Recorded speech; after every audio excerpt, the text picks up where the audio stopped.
How's it going, everyone? Welcome back into the channel. So after that Green Bay Packers loss in week 2, the breakdown in the fourth quarter after being up 24-12 and losing the game 25-24, only gaining 9 yards in the fourth quarter, and the defense really just breaking down. Today, I want to go over all the PFF grades for offense, defense, and special teams, and also see who has risen and fallen from last week's grades. I break down the Packers PFF grades every single week, so if you do enjoy this sort of thing, go down and click the like button so I know to keep making this type of video. And also, if you are new here, definitely go down and click the subscribe button if you enjoy this sort of thing. Along with everything else Green Bay Packers, it'll all be here right on this channel if you want to stay in the loop. Man, this game was just frustrating. Like, the same thing happened as last week where they started slow, went into half, started the second half very, very hot, scored 2 touchdowns, and I thought that was going to continue, and the Packers were going to run away with this football game after being up 24-12, but then it completely shut down. The offense did horrible in the fourth quarter. The defense was worn out and horrible in the fourth quarter. Just overall,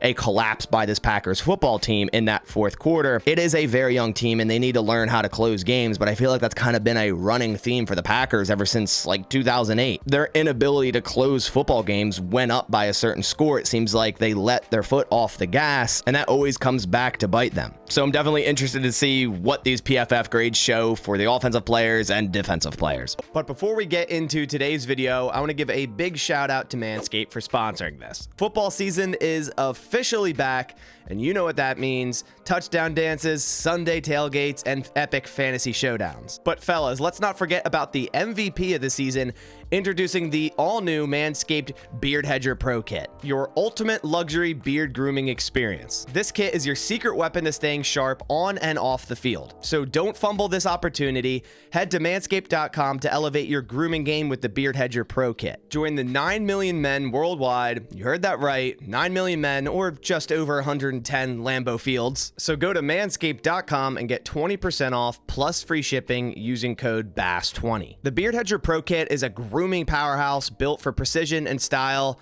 just like Jordan Love. This kit tackles beard touch-ups effortlessly, ensuring you're always prepped for the next play.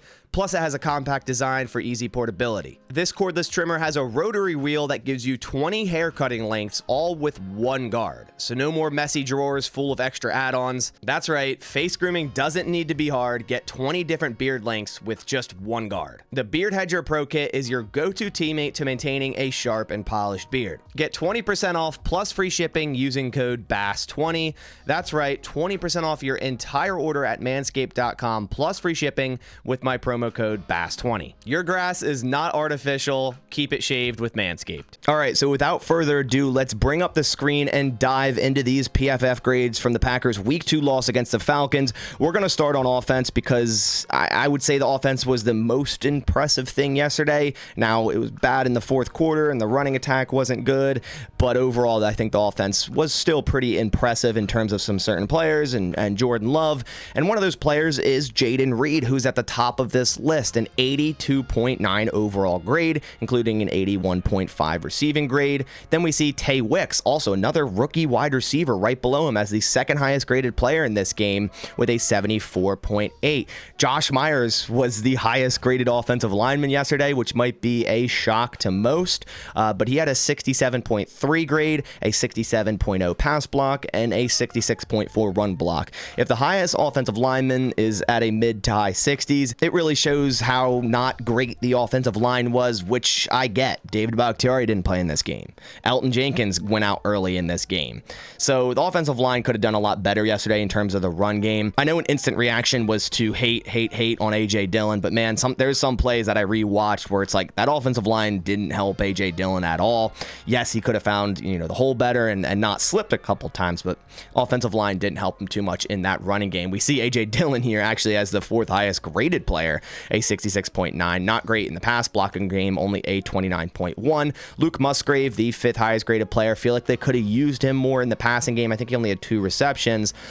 He had 44 total snaps, a 66.2 grade. Poor pass blocking grade at 27.0, but a decent run blocking grade at 65.8. Josh Nijman was actually the 2nd highest graded lineman, but he was only out there for 12 snaps. So we saw Rasheed Walker get the start at left tackle to start this game in Bakhtiari's absence. Yosh Nijman kind of seems like he's behind all of that right now. Like, Rasheed Walker's the next guy up, when earlier in the offseason we thought it would be Yosh Nijman. It's Rasheed Walker at this point. Romeo Doubs, a 65.2. Feel like he could have also been utilized more similarly to Luke Musgrave. Samori Toure, 65.0. I thought he did decently well. Now, of course, he did drop that pass on 4th and 10, but it was an illegal shift anyways, and it would have been 4th and 15 if he didn't drop that pass, and who knows, the Packers probably wouldn't have converted that anyways. It was a very nice throw by Jordan Love and a pretty difficult catch, but I've liked what I've seen from Samori Toure so far, but very, very impressed with Wicks and Reed for sure. Then going down the list, focusing on starters, Zach Tom, not a great game. He see here is the 11th ranked player at 59.3, was really good in the pass blocking, 79.2, but very poor in run blocking with a 43.6. Jordan Love, I feel like it's getting a lot of PFF hate. Like, I thought Jordan Love had a pretty impressive game yesterday, but still a 59.3 grade here with a 58.2 passing grade. His best grade was a running grade, which, yeah, he did have 2 carries, one of which a 24-yarder, so I get that, but I feel like PFF is underrating him right now. In terms of the entire NFL heading into the 2 games tonight, Jordan Love is tied for first in passing touchdowns with 6. He is first in passer rating with 118.7. He is first in adjusted yards per pass attempt with 9.92. He is first in EPA per play with 0.48. He is 4th in QBR with 76.3. So to say Jordan Love, is a 60 grade or whatnot throughout both of these weeks pretty much is pretty crazy to me, considering what he's done, especially this week without Aaron Jones, without Christian Watson, without David Bakhtiari, and for most of the game without Elton Jenkins. Those are like the top 4 players on the offense that Jordan Love would need to succeed. Now, he did leave a few things out on the field, which he did as well last week. Late in that 4th quarter, I think it was the second to last drive, misreading Wicks and Doubs on a deep crosser. Doubs would have been wide open for a touchdown, and he went to Wicks, even though the safety went on Wicks and let Doubs wide open on that crosser. So there are some things he has to clean up for sure, but there's a lot of throws that were very impressive. The one corner route to Wicks in the end zone where AJ Terrell made an excellent play on the ball. The throw to Toure on the last drive. He made a lot of excellent throws, and I thought he looked good, just like he did in week 1. And I am excited to keep seeing more of Jordan Love as this year goes on. Other grades for starting players on the offense, we see Rasheed Walker here, who got that start at left tackle, a 57.4, was good in the pass blocking game, 75.0, but poor in run blocking grade with a 53.7. John Runyon, a 56.8. Royce Newman came in for Elton Jenkins. He was pretty much down on the bottom here. It's really not a shocker at this point, and we're going to see him for at least the next 3 weeks, which is worrying. A 52.3 here with an abysmal 47.9 run blocking grade. Malik Heath only had 10 snaps, a 51.7. Patrick Taylor had 11 snaps, a 50.2. And the worst graded player was Josiah DeGore with his 19 snaps, a 41.5, with horrible blocking grades, both passing and running. Quickly wanted to go over the pressures in terms of offensive linemen. We see Rasheed Walker allowed a pressure, Zach Tom allowed a pressure, Josh Myers and John Runyon allowed a pressure. So the Packers still only allowed 4 pressures, so the pass blocking game was good. It was just the run blocking game that was pretty poor yesterday. Didn't really help out A.J. Dillon too much. Yes, he could have ran better. I'm not saying he couldn't have. He definitely slipped and left a lot of yards out on the field, but man, that run blocking game for that offensive line was pretty terrible yesterday. Interestingly enough, PFF didn't tie that one Jordan Love sack to anyone, where the guy went unblocked. It looked like Rasheed Walker may have miscommunicated with Elton Jenkins, but it looks like PFF didn't tie it to either of those linemen, so who knows exactly what the thing was there. All right, so now let's move over to the defensive side of the ball. There were some players that were very impressive yesterday, but man, late in that game, that defense was tired and it was gashed by that Atlanta Falcons running offense. Going into this game, we expected the Falcons to run, and they ran 45 times if you include Desmond Ritter's 10 runs. So at the top of this list here, Quay Walker, second week in a row as the top graded Packer defender. Now, last week's grade was a 90 plus, and this week's a 72.3, but nonetheless, Quay Walker, an awesome day, and has had an awesome start to this season. A 72.3 grade, an 85.1 tackle grade, a 74.3 coverage grade. He had 4 total pressures yesterday, which is awesome to see them using him in a blitz package there with 1 hit and 3 hurries. He had 11 tackles, 8 assists, 0 missed tackles, 4 stops. He did allow 6 receptions on 6 targets for 55 yards, but he also had 1 pass breakup there. Should have been an interception. Probably would have rose his grade a decent bit there. Quay Walker Walker's had an awesome start to this season. I love what I'm seeing from his sophomore year so far, and it's awesome to see him making that jump. Justin Hollins had 26 snaps. He was the highest graded player on this defense at 72.2 with a 78.2 run defense. Pass rush was pretty poor with a 52.0. Didn't get any pressures. Only made 2 tackles there. Lucas Van Ness we see here with 18 snaps. I believe he went out with an elbow injury, and I don't think he returns, so something to monitor with this week coming up injury report, which will be all here right on this channel. Lucas Van Ness here with a 71.6 overall grade on defense, the 3rd highest graded player, and I thought he's had a pretty great start to his rookie season. I think last week he had 5 pressures. Didn't have any pressures in this game, only 1 tackle, but was the 3rd highest graded player. Preston Smith, the 4th highest graded with a 69.9. Keyshawn Nixon, after a pretty poor game against the Bears here with a 69.8, the 5th highest graded player here. He only allowed 1 reception on 1 target for 9 yards, and that's likely because the Falcons really ran the ball a lot. So we see Nixon only with 38 total snaps, where we see Rasul with 82 snaps and Jair with 82 snaps. So the Packers weren't really running nickel a lot. They didn't have to have Nixon out there a lot. So the Packers were running their base defense to try to stop the Atlanta Falcons run, but it simply just did not work. So Nixon wasn't out there too much. So that's probably why he's the higher grade and only allowed 1 reception, because the Falcons really didn't have to pass too much against this Packers defense. Rasul Douglas also a nice grade here with a 68.6.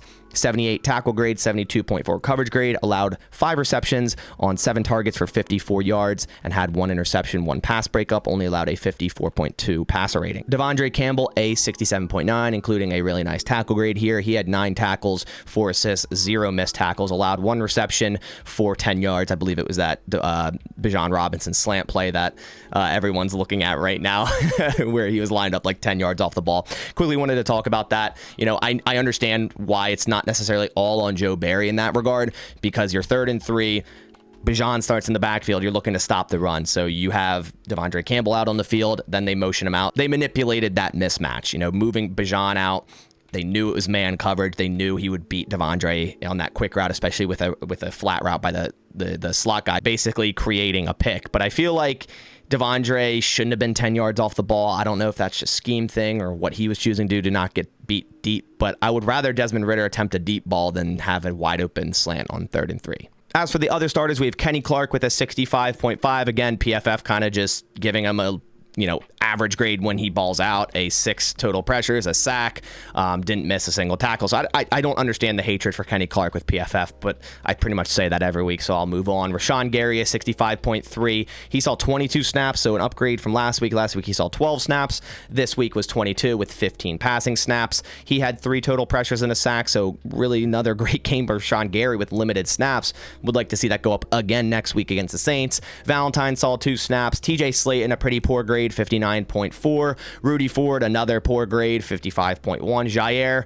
Jair had a rough day yesterday, a 55.0, allowing 5 receptions on 6 targets for 99 yards and a touchdown, that 1 touchdown to Drake London, and allowed a 158.3 passer rating, a perfect passer rating. Really, really tough game by Jair. Also dropped an interception that almost could have been a pick 6. JJ Enagbare, a 51.4. Darnell Savage had an awesome game last week, and honestly, I didn't see it that bad this week. I was like, okay, Darnell's still playing pretty good. He has a very poor grade here, and I'm assuming because he has 2 missed tackles. But I didn't think it was too terrible. I didn't think it was a 50.7, but they ranked it as that. But I thought he still was playing, downhill, read and react like he should be. Carl Brooks, a 48.6. Not a great game for him as well. 23 snaps. Devontae Wyatt, poor grade, 45.4. Colby Wooden, the worst grade, a 36.9. And this is because they got gashed in the run game. They could not stop the run game. So, of course, all these defensive linemen are going to be at the bottom here. The Falcons ran so easily on the Green Bay Packers, especially Bijan Robinson, averaging over 6 yards per carry. They couldn't stop it, even though you knew that's what they were going to do. That's got to be addressed for sure. This Packers run defense has been a problem for like a decade now. I don't know, maybe it is time to switch to a 4-3 or something. Maybe just completely switch that defense up next year, go with a new DC, go with a new defense, and move guys around to wherever you need them to be. Just a thought. I know it's very early and things can change, but the same things kind of started to happen that we're used to seeing with Joe Barry last year, so I'm hoping it's not going to remain that way.